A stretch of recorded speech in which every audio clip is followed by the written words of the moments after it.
어머님, 평생 고생만 하셨잖아요. 이번엔 제가 모시고 갈게요. 며느리가 생애 첫 해외여행 보내준다며 저를 중국으로 데려갔습니다. 순애는 77평생을 시골 마을에서만 살아왔습니다. 여권을 만든 것도 이번이 처음이었죠. 며느리 미정이 중국 여행을 제안했을 때 순애는 믿을 수 없었어요. 해외여행 보내주겠다는 미정의 다정한 목소리에 순애는 손사래를 쳤지만 결국 고개를 끄덕였습니다. 아들 준호는 갑작스러운 출장 때문에 함께 가지 못했어요. 엄마, 괜찮으시겠어요? 미정이랑 둘이서. 준호의 걱정 어린 눈빛을 순애는 가볍게 털어냈습니다. 며느리가 이렇게 신경 써주는데 뭐가 문제겠냐고요. 공항에는 여행사 직원과 미정의 친구 몇 명이 나왔습니다. 사진도 찍고 손도 흔들고 모두가 웃었죠. 순애는 처음 타보는 비행기에 설레기도 하고 떨리기도 했어요.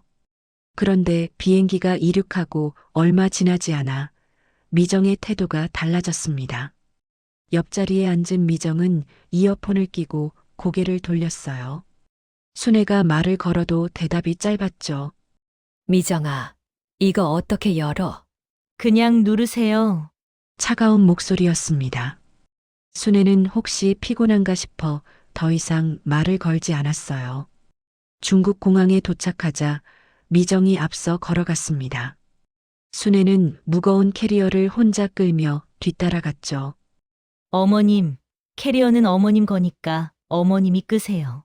미정의 말투에는 배려가 없었습니다. 픽업 나온 기사와 미정은 중국어로 계속 대화를 나눴어요. 미정은 대학에서 중국어과를 나와 어느 정도 중국어를 잘하는 편이었어요.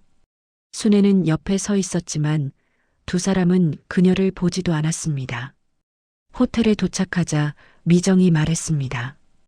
어머님, 방은 따로 쓰는 게 나을 것 같아요. 일정도 좀 바뀌었고요.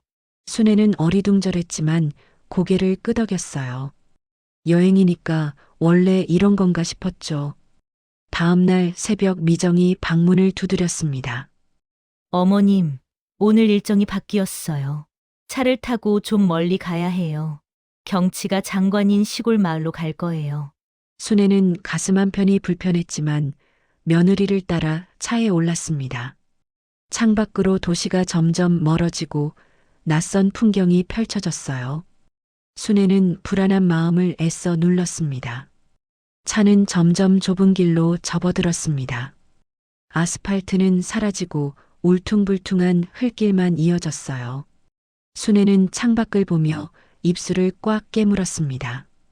주변에는 낡은 집 몇 채와 풀밭뿐이었죠. 미정아, 여기가 어디니? 순애가 조심스럽게 물었습니다. 미정은 휴대폰만 들여다보며 대답하지 않았어요. 차 안의 침묵이 무겁게 내려앉았습니다. 갑자기 미정이 입을 열었습니다. 어머님, 솔직히 말씀드릴게요. 이렇게 같이 다니는 거 너무 불편해요. 순애는 귀를 의심했습니다. 미정의 목소리는 차갑고 날카로웠어요. 무슨 소리니, 미정아? 어머님은 모르시겠죠. 그동안 제가 얼마나 참았는지. 미정이 고개를 돌려 순애를 쳐다봤습니다. 그 눈빛에는 증오가 서려 있었어요. 명절 때마다 제 요리에 뭐라 하시고, 남편한테는 저 욕하시고, 순애는 머리가 하얘졌습니다. 그런 적이 있었나 기억을 더듬었지만 미정은 멈추지 않았어요. 집안일도 제대로 안 한다고, 애 낳으라고 맨날 간섭만 하시잖아요. 앞좌석의 운전기사가 잠깐 뒤를 돌아봤습니다. 하지만 아무 말도 하지 않았죠. 미정의 목소리는 점점 커졌습니다. 제 인생이 왜 이렇게 됐는지 아세요? 다 어머님 때문이에요. 순애의 손이 떨렸습니다. 가슴이 쿵쾅거리고 숨이 막혔어요. 차가 갑자기 멈춰섰습니다. 주변에는 아무것도 없었습니다. 들판과 먼 산만 보일 뿐이었죠. 내리세요. 미정이 차문을 열었습니다. 뭐라고? 잠깐만 여기서 기다리세요. 일정이 바뀌었어요. 순애는 몸을 떨며 고개를 저었습니다. 미정아, 이러지 마. 제발. 어머님, 내리라니까요. 미정이 소리를 질렀어요. 순애는 어쩔 수 없이 차에서 내렸습니다. 캐리어도 가방도 차 안에 그대로였죠. 미정아, 순애가 다시 문을 잡으려 했지만 미정이 문을 닫아버렸습니다. 운전기사가 급히 차를 돌렸어요. 차는 먼지를 일으키며 순애를 남겨두고 사라졌습니다. 순애는 그 자리에 서서 멍하니 차가 사라진 방향을 바라봤습니다. 다리에 힘이 풀려 주저앉을 것 같았어요.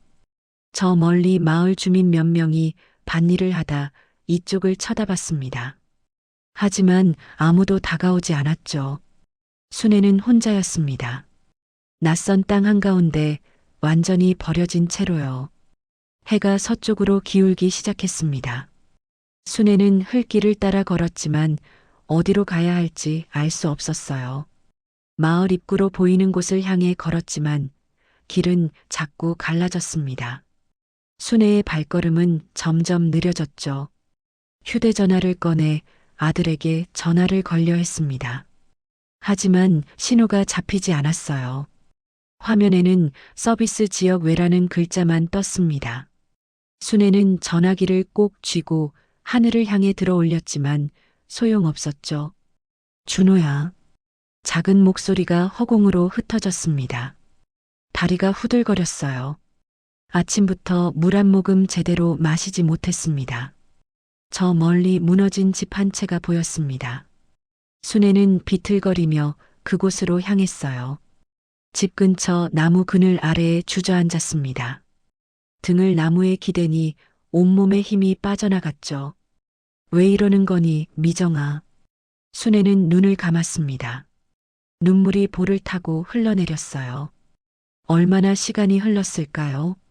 발소리가 들렸습니다. 순애가 고개를 들자 20대 후반쯤 되어 보이는 청년이 서 있었어요. 你好， 청년이 무언가 말을 걸었습니다. 순애는 고개를 저으며 손을 흔들었죠. 한국 사람이에요. 도와주세요. 하지만 청년 러밍은 순애의 말을 알아듣지 못했습니다. 그는 휴대폰을 꺼내 어디론가 전화를 걸었어요. 중국어가 빠르게 쏟아졌지만 순애는 한마디도 이해할 수 없었습니다. 러밍이 전화를 끊고 순애에게 손짓을 했습니다. 기다리라는 뜻인 것 같았어요. 순애는 고개를 끄덕였지만 몸이 말을 듣지 않았습니다. 어지러움이 밀려왔죠. 러밍이 다급하게 순애의 팔을 잡았습니다. 순애는 그의 손의 의지에 겨우 몸을 지탱했어요. 러밍은 순애를 부축해 마을 안쪽으로 데려갔습니다. 작은 약국 앞에 도착했습니다.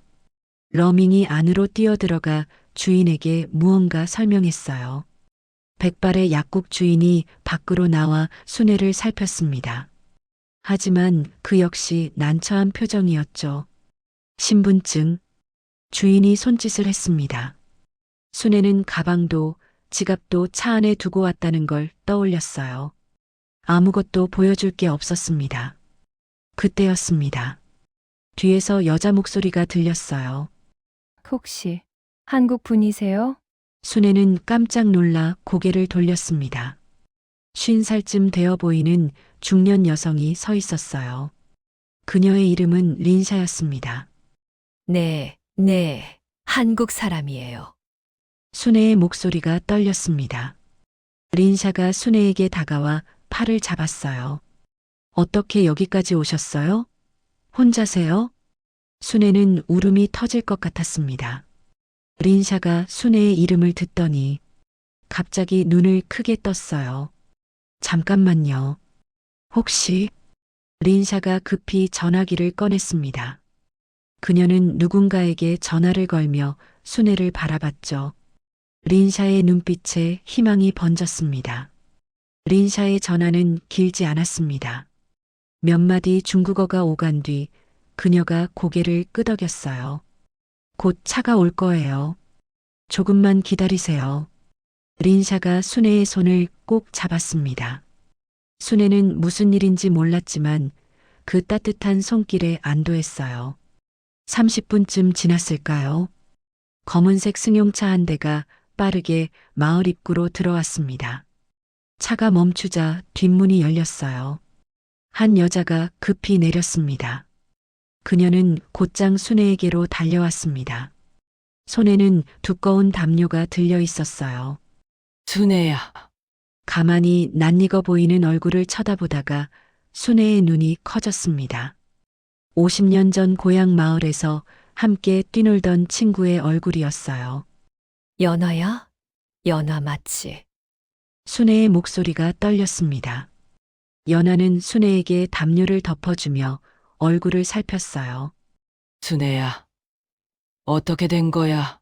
왜 너가 여기 있어? 어디 다친 데는 없어? 연하의 눈에도 눈물이 고였습니다. 순애는 그저 고개를 저을 뿐이었죠. 말이 나오지 않았어요. 연하가 러민과 린샤에게 고개를 숙였습니다. 정말 감사합니다. 제가 꼭 보답하겠습니다. 그녀는 두 사람에게 명함과 함께 봉투를 건넸어요. 러민이 손을 저었지만 연하는 단호했습니다. 연하가 순애를 부축해 차에 태웠습니다. 순애는 탈진한 몸을 시트에 기댔어요. 차는 부드럽게 출발했습니다.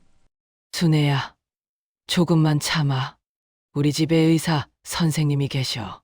연하가 순애의 손을 잡았습니다. 순애는 연하의 얼굴을 보며 눈물을 흘렸어요. 말없이 소리 없이 울었습니다. 30분쯤 달렸을까요? 차는 높은 담장으로 둘러싸인 저택 앞에 멈춰 섰습니다. 대문이 열리고 차가 안으로 들어갔어요. 순애는 비틀거리며 차에서 내렸습니다. 연하가 재빨리 팔을 붙잡았죠. 현관 안으로 들어서자 흰 가운을 입은 남자가 기다리고 있었습니다. 이쪽으로 모시겠습니다. 의사가 순애를 거실 소파로 안내했어요. 혈압을 재고 체온을 확인하고 눈동자를 살폈습니다. 탈수 증상이 심합니다. 경미한 저체온증도 있고요. 우선 링거부터 맞으셔야 합니다. 의사의 말에 연하가 고개를 끄덕였습니다.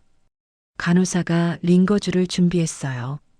순애는 가느다란 바늘이 손등에 꽂히는 것도 느끼지 못했습니다. 연하가 순애 곁에 앉았습니다. 연아야, 천천히 말씀 봐. 무슨 일이 있었던 거야? 순애는 떨리는 목소리로 모든 걸 털어놓았습니다. 며느리와의 여행, 비행기 안에서의 냉대, 시골 마을로의 이동, 그리고 버림받은 순간까지요. 연하의 표정이 점점 굳어졌습니다. 그게 며느리가 할 짓이야? 이건 범죄야. 범죄. 연하가 자리에서 일어났습니다. 그녀는 휴대폰을 꺼내 누군가에게 전화를 걸었어요. 여보, 보안팀 좀 불러줘요. 급한 일이에요. 연하의 목소리는 단호했습니다. 1시간 뒤 2명의 남자가 저택에 도착했어요. 연하는 그들에게 미정의 이름과 여권 정보를 넘겼습니다. 이 사람 지금 어디 있는지 찾아주세요. 보안팀은 노트북을 펼쳐 작업을 시작했습니다. 키보드 소리만 거실에 울렸어요. 20분쯤 지나자 한 남자가 고개를 들었습니다. 찾았습니다. 오늘 오전 난징행 비행기를 탔네요. 연하의 눈빛이 차갑게 식었습니다. 연하는 보안팀 앞에 앉았습니다. 노트북 화면에는 미정의 사진과 정보가 떠 있었어요. 이 사람에 대해 모든 걸 알아내세요. 신상, 재산, 거래 기록 전부요. 연하의 목소리에는 흔들림이 없었습니다. 보안팀이 고개를 끄덕이고 작업에 들어갔어요. 다음 날 아침 조사 결과가 나왔습니다. 보안팀 책임자가 두꺼운 서류철을 연하 앞에 놓았어요. 이 여자, 한국에서 문제가 많습니다. 서류에는 미정의 과거가 담겨 있었습니다. 대출 사기, 지인 명의 도용, 보험금 편취 시도까지요. 연하가 서류를 넘기며 입술을 깨물었습니다. 이게 우연이 아니었군요. 연하는 확신했습니다. 미정이 순애를 버린 건 단순한 감정 문제가 아니었어요. 처음부터 계획된 일이었습니다. 연하가 휴대폰을 들었습니다. 한국에 있는 준호의 번호를 찾았어요. 벨이 3번 울리자 남자 목소리가 들렸습니다.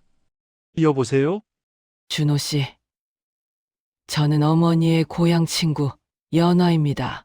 전화 너머로 잠시 침묵이 흘렀습니다. 어머니요? 무슨 일이시죠? 연하는 차분하게 상황을 설명했습니다. 준호의 숨소리가 점점 거칠어졌어요. 지금 어머니는 제 집에서 안전하게 계십니다. 하지만 준호 씨가 오셔야 해요. 당장 가겠습니다. 준호의 목소리가 떨렸습니다. 전화는 곧 끊어졌어요. 연하는 보안팀에게 다시 지시했습니다. 미정을 난징의 특정 호텔로 유인하세요. 보안팀 책임자가 눈썹을 치켜 올렸습니다. 어떤 방법을 쓸까요? 돈입니다. 이 여자가 절대 거부할 수 없는 액수로요. 연하가 종이에 숫자를 적어 건넸습니다. 책임자가 고개를 끄덕였어요. 사흘 뒤 미정의 휴대폰으로 메시지가 도착했습니다. 발신인은 미정이 한국에서 알던 사업가의 이름이었어요. 물론 가짜였습니다. 중국 투자건으로 급하게 만나고 싶습니다. 수익률 30% 보장, 3일 안에 회신 주세요.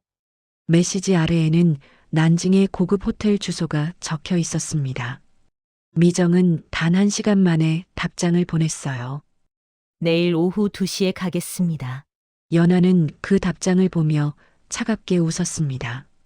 다음 날 연하의 남편이 호텔 경영진에게 전화를 걸었습니다.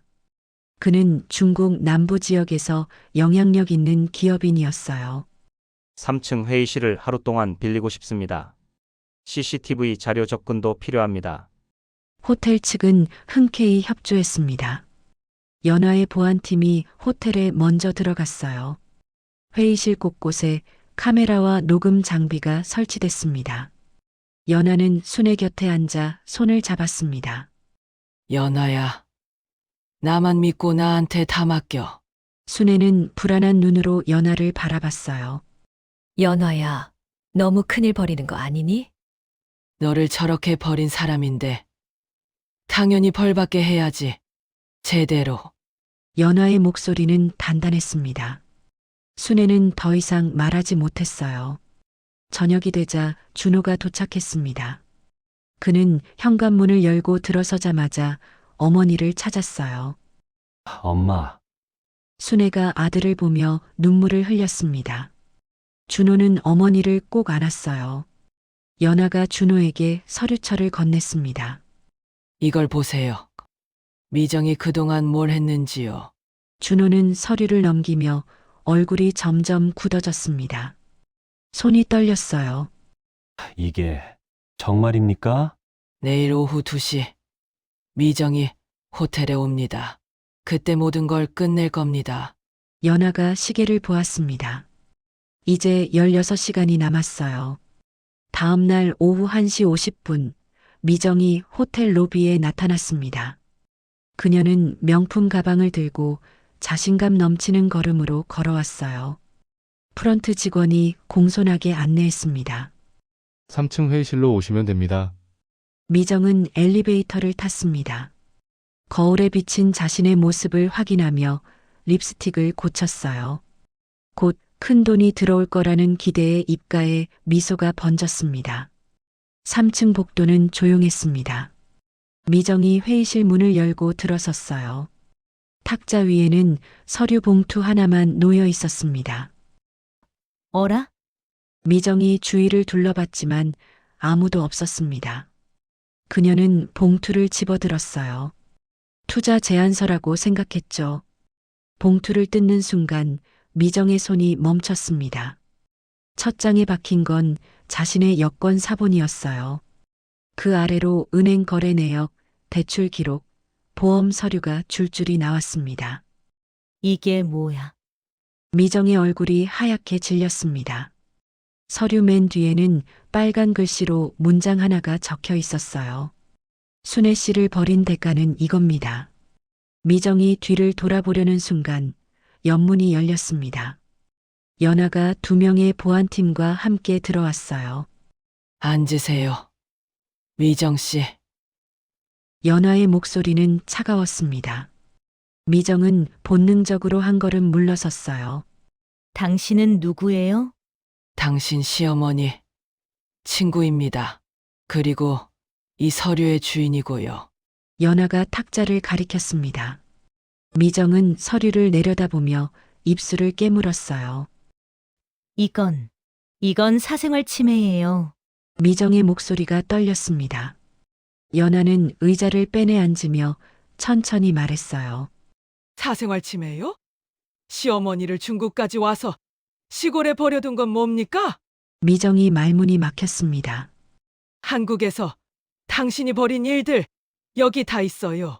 대출 사기, 명예 도용, 보험금, 편취 시도까지. 연아가 서류를 한 장씩 펼쳐 보였습니다. 미정의 얼굴에서 혈색이 사라졌어요. 그건 오해예요. 제가 설명할 수 있어요. 미정이 급하게 변명했습니다.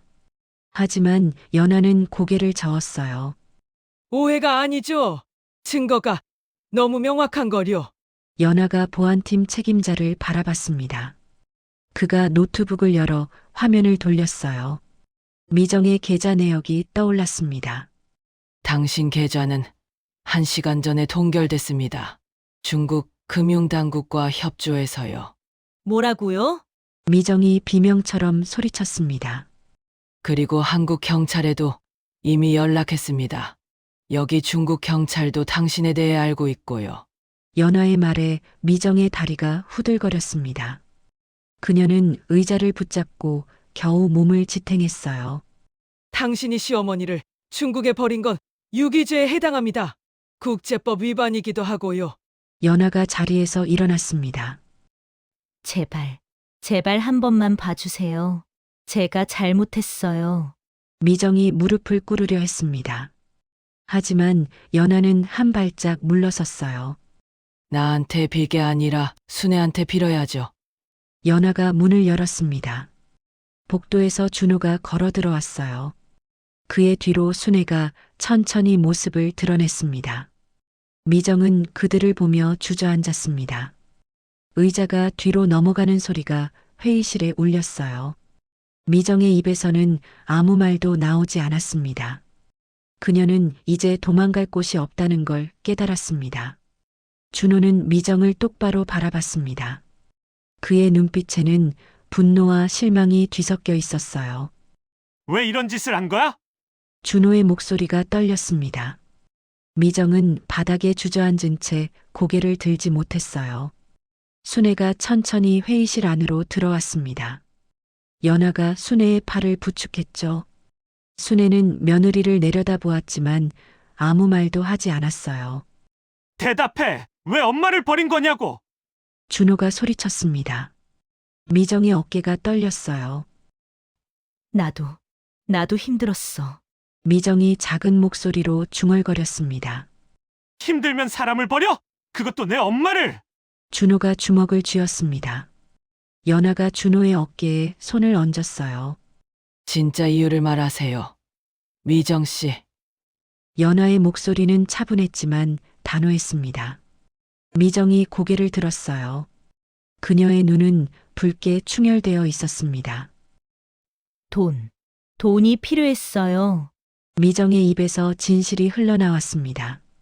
어머님 보험금이 있잖아요. 만약 어머님이 중국에서 사고라도 당하면 순애의 얼굴이 굳었습니다.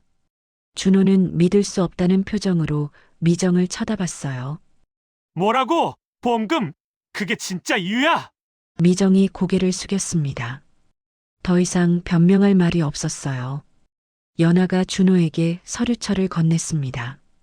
이것도 보세요. 미정 씨가 한국에서 벌인 일들입니다. 준호는 서류를 받아 펼쳤습니다. 페이지를 넘길수록 그의 손이 떨렸어요. 대출 사기, 지인 명예 도용, 허위 보험 청구 시도까지. 이게 다 진짜야? 준호가 미정을 돌아봤습니다. 미정은 대답하지 않았어요. 그때 회의실 문이 열렸습니다. 중국 공안 2명이 들어왔어요. 연하가 그들에게 고개를 끄덕였습니다. 이 사람이 한국 경찰의 송환 대상자입니다. 공안 1명이 서류를 확인하며 말했습니다. 한국 측과 협의가 끝날 때까지 현지 구금입니다. 미정의 얼굴이 창백해졌습니다. 안 돼요. 제발. 하지만 아무도 그녀의 말에 귀 기울이지 않았어요. 순애가 의자에 앉았습니다. 준호가 어머니 곁으로 다가가 손을 잡았어요. 엄마, 괜찮으세요? 순애는 아들의 손을 꼭 쥐었습니다. 준호야, 이건 엄마 잘못이 아니야. 순애의 목소리는 떨렸지만 단단했어요. 나는 그저 며느리를 믿었을 뿐이야. 잘못한 건 저 애지, 엄마가 아니야. 준호의 눈에서 눈물이 흘러내렸습니다. 그는 어머니를 꼭 안았어요. 연하가 미정 앞에 섰습니다. 순애는 당신을 가족으로 받아들였어요. 그런데 당신은 시어머니를 돈으로밖에 안 봤죠. 미정은 아무 말도 하지 못했습니다. 이제 모든 게 끝났습니다. 당신이 한 일의 대가를 치르게 될 거예요. 연하가 공안에게 손짓했습니다. 공안 2명이 미정을 일으켰어요. 미정은 비틀거리며 그들에게 끌려갔습니다. 여보, 미안해. 정말 미안해. 미정이 울먹이며 뒤를 돌아봤습니다. 하지만 준호는 고개를 돌렸어요. 이혼 서류는 변호사가 보낼 거야. 준호의 목소리는 차가웠습니다. 미정이 회의실 밖으로 사라졌어요. 문이 닫히자 방 안이 조용해졌습니다. 순애는 창밖을 바라봤습니다. 해가 서쪽으로 기울고 있었어요. 순애의 입가에 작은 미소가 번졌습니다. 이제 끝났구나. 연하가 순애의 어깨에 손을 얹었습니다. 순애야, 이제 안심해도 돼. 순애는 연하의 손을 잡았습니다. 따뜻했어요. 준호는 어머니와 연하를 번갈아 보았습니다. 정말 감사합니다. 연하 이모님이 아니었으면. 연하가 손을 저었습니다. 우린 가족이나 마찬가지야. 세 사람은 말없이 서로를 바라봤습니다. 회의실 밖으로는 저녁 노을이 번지고 있었어요. 모든 것이 끝났습니다. 일주일이 지났습니다. 순애는 연하의 저택에서 천천히 기력을 회복했어요. 매일 아침 정원을 산책하며 중국의 공기를 마셨습니다. 연하가 늘 곁에 있었죠. 어느 오후 2사람은 정원 벤치에 나란히 앉았습니다. 순애가 웃으며 말했어요. 연화야, 우리 어릴 때 기억나니? 개울가에서 물장난하던 거. 연하가 고개를 끄덕였습니다. 기억하지? 너가 넘어져서 옷이 다 젖었었잖아. 그때 우리 엄마한테 혼났었지. 2사람은 함께 웃었습니다. 50년 전의 추억이 어제 일처럼 선명했어요. 순애야, 그때 헤어진 뒤로 너 생각 많이 했었어. 연하가 순애의 손을 잡았습니다. 나도 그래. 내가 중국으로 시집 간다고 했을 때 얼마나 울었는지 몰라. 순애의 눈가가 촉촉해졌습니다. 준호는 한국으로 돌아가 어머니의 집을 정리했습니다. 낡은 보일러를 교체하고 벽지도 새로 발랐어요. 미끄럽지 않은 매트도 깔았습니다. 어머니가 돌아올 집을 안전하게 만들었죠. 이혼 서류는 빠르게 진행됐습니다. 미정은 한국으로 송환되어 조사를 받게 됐어요. 준호는 더 이상 그녀를 생각하지 않았습니다. 연하가 순애에게 말했습니다. 순애야, 중국 오고 싶을 때 언제든 와. 내가 차도 보내줄게. 순애가 웃었습니다. 연하도 따라 웃었어요. 한 달 뒤 순애는 한국으로 돌아왔습니다. 공항에는 준호가 나와 있었어요. 순애는 아들의 품에 안겼습니다. 엄마, 집 다 고쳤어요. 이제 편하게 지내세요. 준호의 목소리는 부드러웠습니다. 집에 도착하자 순애는 깨끗해진 방을 둘러봤습니다. 새 이불, 새 커튼, 따뜻한 난방까지. 순애의 눈에서 눈물이 흘렀어요. 고맙다, 준호야. 한 달 뒤 순애는 지역 복지센터를 찾았습니다. 상담 봉사를 하고 싶다고 말했어요. 센터 직원이 반갑게 맞아줬습니다. 어르신, 정말 감사합니다. 많은 분들이 도움이 필요하시거든요. 순애는 매주 수요일마다 센터에 나갔습니다. 자신처럼 힘든 시간을 보낸 노인들과 이야기를 나눴어요. 그들의 손을 잡고 위로하고 함께 웃었습니다. 미정의 사건은 지역 뉴스에 잠깐 보도됐습니다. 사람들이 수군거렸지만 순애는 신경 쓰지 않았어요. 자신은 잘못한 게 없다는 걸 알았으니까요. 어느 저녁 순애는 거실에 앉아 차를 마셨습니다. 창밖으로 노을이 지고 있었어요. 순애는 그 노을을 보며 조용히 중얼거렸습니다. 이제는 나를 버린 사람이 아니라 나를 지켜준 사람들과 살아가야지. 휴대폰이 울렸습니다. 연하에게서 온 메시지였어요. 순애야. 다음 달에 나 한국 들어가. 맛있는 거 먹자. 순애가 웃으며 답장을 보냈습니다. 그래, 기다릴게. 창밖으로 별이 하나둘 떠올랐습니다. 순애는 차를 한 모금 마시며 창밖을 바라봤어요. 가슴이 따뜻했습니다. 이제는 두렵지 않았습니다. 혼자가 아니라는 걸 알았으니까요. 순애는 새로운 내일을 기다렸습니다. 구독과 좋아요는 사랑입니다. 시청해주신 모든 분들께 감사합니다.